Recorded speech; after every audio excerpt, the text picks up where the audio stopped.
ಅಭಿಷೇಕವನ್ನು ನಾವು ವೀಕ್ಷಣೆಯನ್ನು ಮಾಡೋದರಿಂದ ಆ ಸ್ವಾಮಿಯ ಒಂದು ಅನುಗ್ರಹ ಪ್ರಾಪ್ತವಾಗಿ ಅಭಿಷೇಕವನ್ನು ಮಾಡೋದರಿಂದ ಸ್ವಾಮಿ ಎಷ್ಟು ತಾನು ಶೀತಲನಾಗಿರ್ತಾನೆಯೋ, ಎಷ್ಟು ತಣ್ಣಗೆ ಇರ್ತಾನೆಯೋ, ಅದೇ ರೀತಿಯಾಗಿ ನಮಗೆ ಬಂದಿರತಕ್ಕಂತಹ ಎಲ್ಲ ವಿಧವಾದಂತಹ ಸಂಕಷ್ಟಗಳು ಸಹ ಪರಿಹಾರವಾಗಿ ಆ ಭಗವಂತನ ಅನುಗ್ರಹ ಪ್ರಾಪ್ತವಾಗ್ತದೆ.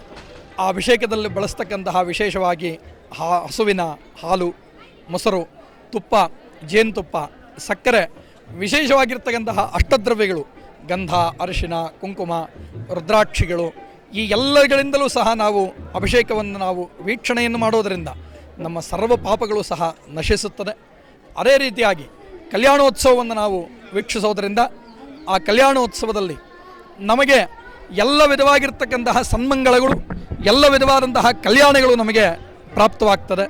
ಅಂತಹ ಕಲ್ಯಾಣ ವೆಂಕಟೇಶ್ವರ ಅಂತ ಹೇಳಿ ಆ ಭಗವಂತನನ್ನು ನಾವು ಕರೀತೇವೆ. ಆ ಕಲ್ಯಾಣ ವೆಂಕಟೇಶ್ವರನ ಒಂದು ಅನುಗ್ರಹದಿಂದ ಸರ್ವರಿಗೂ ಸಹ ದಾಂಪತ್ಯ ಜೀವನ ಸುಖಮಯವಾಗಿ ಹಾಗೂ ವಿಶೇಷವಾಗಿ ಯಾರಿಗೆ ವಿವಾಹಾದಿ ಭಾಗ್ಯಗಳಿಲ್ಲವೋ ಆ ಭಗವಂತನ ಕಲ್ಯಾಣದಿಂದ ನಮ್ಮ ಎಲ್ಲರ ಕಲ್ಯಾಣ ಆಗಲಿ ಅಂತ ಹೇಳಿ ಆ ಭಗವಂತನನ್ನು ಪ್ರಾರ್ಥನೆಯನ್ನು ಮಾಡ್ತೇವೆ.